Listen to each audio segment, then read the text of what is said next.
Sixth grade is a special play. See the big smile on my face. Our class is a great team. We make our teacher win. We work hard each busy day, then out to the yard play. Multiplication is 1. 9 times 9 is 81. Learn the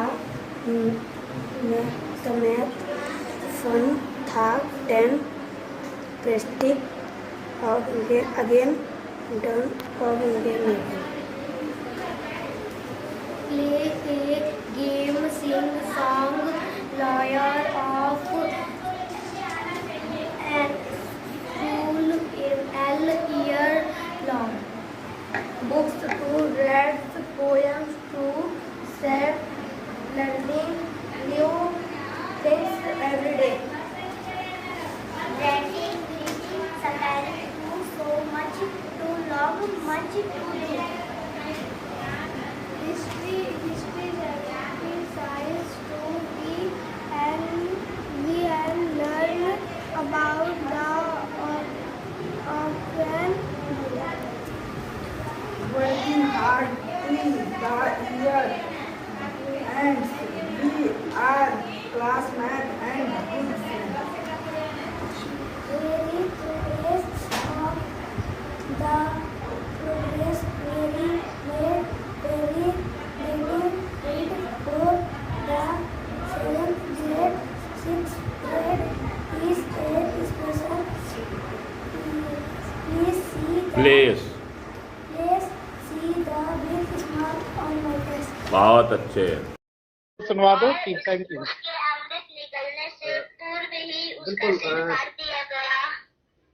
अभी आलिया परवीन, मनोज कुमार सिंह इनके अध्यापक हैं, composite school Subhash Nagar, जनपद गाजीपुर। तो आप अपने बच्चे की प्रस्तुति लेके आए। मनोज कुमार जी।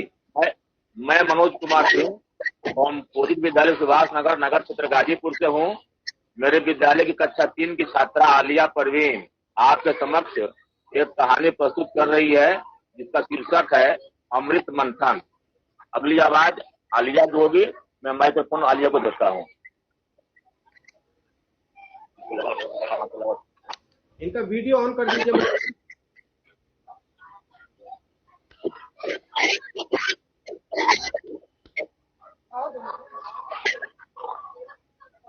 हो गया ना?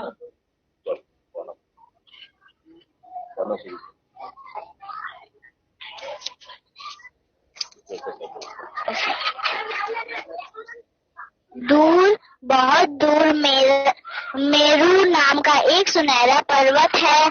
जब किसी बात पर विचार करना होता है, देवतागण इसी पर्वत पर मिलते हैं। किसी समय संसार 2 जातियों में बटा था, देवता और असुर। वे अपना प्रभुत्व जानने के लिए एक दूसरे से लगातार लड़ते रहते थे। उन्होंने एक दिव्य पेय अमृत का नाम सुन रखा था, जो अमृत प्रदान करने वाला पेय था। जो एक बार इसका पान कर लेता हुआ कभी बूढ़ा नहीं होता था। अमृत एक छोटे से घड़े में समुद्र के तल में स्थित था। देवता और असुर उसे निकालने के लिए समुद्र को माथना चाहते थे। उन्होंने एक निश्चय किया। सर्पों में सर्वाधिक बलशाली सर्प वासुकी को बुलाकर उन्होंने सागर को मथने में उसकी सहायता मांगी। फिर उन्होंने एक विशाल पर्वत को उखाड़ा और सागर तट पर जा पहुँचे। हे समुद्र, वे बोले, हम दिव्य पेय प्राप्त करने के लिए आपका जल मथने आए हैं। तथास्तु, सागर ने उत्तर दिया। फिर वह कच्छप राज के पास गए और बोले, महाराज, आप हमारी सहायता करें। शुद्ध जल और अशुद्ध जल की पहचान करेंगे और इसके लिए क्या करेंगे? देखो, एक ये बैटरी ले लेंगे 1 मीटर तार ले लेंगे, 1 LED बल्ब ले लेंगे और 2 गिलास में पानी लेंगे। एक गिलास में, इस गिलास में अशुद्ध पानी है और इस गिलास में शुद्ध पानी है। अब जिस गिलास में हम लोग को सप्लाई देने से बल्ब जल जाएगा वह गिलास का पानी शुद्ध पानी माना जाएगा, और जिस गिलास के पानी में हम लोग को सप्लाई देने से बल्ब नहीं जलेगा हम लोग समझ लेंगे वह पानी अशुद्ध है, शुद्ध है। शुद्ध है, अशुद्ध में जलेगा और शुद्ध पानी में नहीं जलेगा। इसका मतलब ये हुआ कि अशुद्ध पानी विद्युत का सुचालक है और शुद्ध पानी विद्युत का कुचालक है। समझ में आई बात ना? अब देखो जैसे हमने यहाँ पर कनेक्शन बनाया हुआ है और यहाँ से हमने इस पानी को, तार को पानी में डाला है और दूसरे तार को यहाँ से हम लगाएंगे पानी में। लगाओ तो पानी में, और यहाँ दिखाई दे रहा है बल्ब जल रहा है, सबको दिखाई दे रहा है ना? बल्ब जलता हुआ दिखाई दे रहा है सबको। यहाँ सप्लाई देखो इस तरह से हो रही है और बल्ब जल रहा है। सागर तुम भी देखो, दिख रहा है ना? इसका मतलब ये हुआ कि जिस गिलास में डालने से बल्ब जल रहा है उस गिलास का पानी अशुद्ध है। और यहाँ पर नीचे से देखा जा सकता है कि दोनों तार आपस में संपर्क नहीं किए हैं, दोनों तार अलग अलग हैं। ठीक यही काम हम जब इसमें करते हैं तो इसमें हम देखते हैं कि बल्ब जो है जल नहीं पाता है। लगाओ उस तार को बीच में लगाओ और देखो यहाँ पे बल्ब जल नहीं रहा है, देख रहे हो ना? इसका मतलब ये हुआ कि इस गिलास का पानी शुद्ध पानी है। फिर देखो इसमें लगाने पर देखो ये जल रहा है ना, इसमें का पानी शुद्ध है। फिर इसमें करो शुद्ध है, इसमें का पानी शुद्ध है। शुद्ध है। समझ में आ गई बात सबको? ठीक है, धन्यवाद। हमारी बिस्किट टॉफी अलमारी में, पुस्तक कॉपी अलमारी में, सभी खिलौने अलमारी में, कांच में भी होती अलमारी में। पानी बरसा छम छम छम, छाता लेकर निकले हम, पैर के नीचे टीचर आया, छाता ऊपर नीचे हम।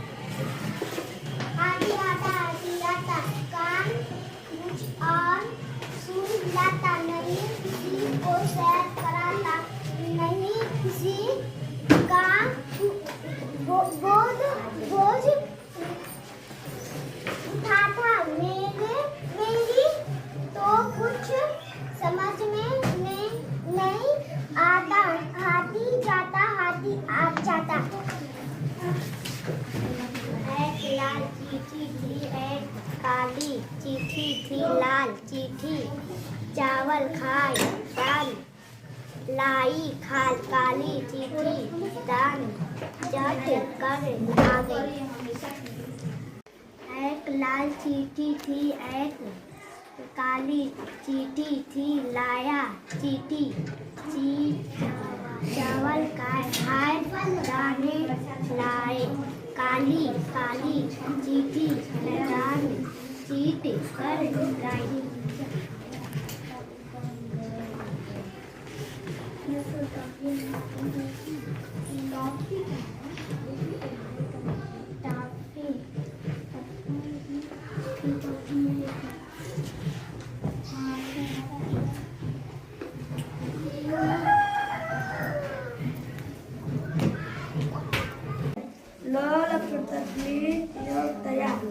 लिया और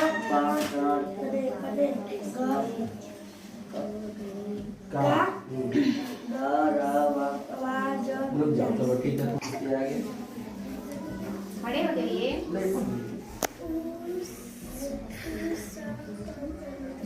उसकी माँ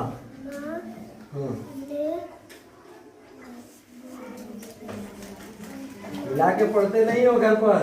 हाँ? तुमको पता है जी? रुक जाओ, ठीक है पढ़वा दे। चलो ये वाला पढ़ो। जोर जोर से गरज रहे हैं बादल है, किसके काका किसको डांट रहे हैं, किसने कहना नहीं सुना माँ का। ताली बजाओ सब लोग। देखो ऐसे पढ़ना है, एक एक अक्षर जैसे मिलाकर देखो। ये किस तरह से पराठा से पढ़ दिया ना? कौन कौन ऐसे पढ़ेगा?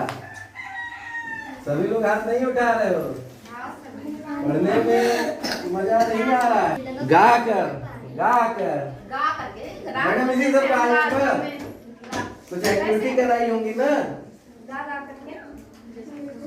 इतना जल्दी भुला जाओगे लोग तो कैसे काम कौन एक्टिविटी करके सुनाएगा?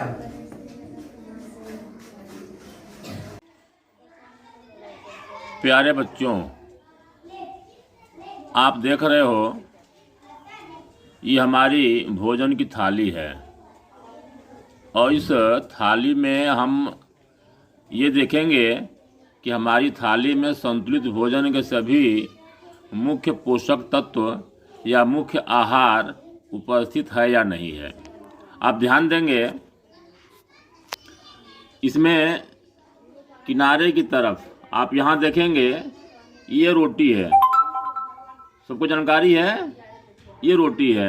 और रोटी में संतुलित भोजन का कौन सा पोषक तत्व पाया जाता है आप सब अच्छी तरह से जानते हो। बताओ कौन बताएगा? रोटी में कौन सा पोषक तत्व पाया जाता है? कार्बोहाइड्रेट। बहुत सही जवाब दिया आपने। और देखो यहाँ पे हम और ध्यान देंगे, ये सब्जी है, ये सब्जी है, दही है और ये सलाद है। अब हमको यहाँ ये देखना है कि जो भोजन के मुख्य पोषक तत्व हैं जैसे कार्बोहाइड्रेट, प्रोटीन, वसा, विटामिन, खनिज लवण, जल और रेशा, तो इसमें से हमारी थाली में क्या क्या चीज़ें मौजूद हैं। तो ये रोटी है, रोटी में कार्बोहाइड्रेट है, सबको जानकारी हो गई। सब्जी है, सब्जी में खनिज लवण है। और इसमें क्या है? सब्जी में सबको पता है कि सब्जी बनाते समय हम वसा का इस्तेमाल करते हैं, यानी तेल का इस्तेमाल करते हैं। तेल, घी, रिफाइंड, जो भी तैलीय पदार्थ है उसका हम लोग प्रयोग करते हैं। उसके माध्यम से हम ये कह सकते हैं कि सब्जी में वसा की कुछ न कुछ मात्रा मौजूद है। हरी सब्जी है, हरी सब्जी में खनिज लवण प्रचुर मात्रा में पाया जाता है। आप उसके ठीक बगल में देखिए ये सलाद रखा हुआ है और हम लोग चर्चा कर रहे हैं कि सलाद में रेशा पर्याप्त मात्रा में पाया जाता है। यानी जब भी हम खाना खाएं तो खाने की थाली में सलाद निश्चित रूप से शामिल किया जाए। आप देखिए दही है, ये सब्जी है और इस सब्जी में आपको दिखाई दे रहा होगा इसमें पनीर का टुकड़ा दिखाई दे रहा है। तो पनीर किस चीज़ का मुख्य स्रोत है? प्रोटीन का। तो हम ये कह सकते हैं कि देखिए ये कार्बोहाइड्रेट है, यहाँ प्रोटीन है। यदि पनीर नहीं होता तो हम लोग प्रोटीन को प्राप्त करने के लिए दाल का प्रयोग करते हैं। ये हरी सब्जी है, हरी सब्जी में सब्जी के माध्यम से हमें वसा की पूर्ति हो रही है और साथ ही साथ खनिज लवण की भी पूर्ति हो रही है। यहाँ से हमको रेशा मिल गया। अब एक चीज़ की यहाँ कमी हम लोग को दिख रही है।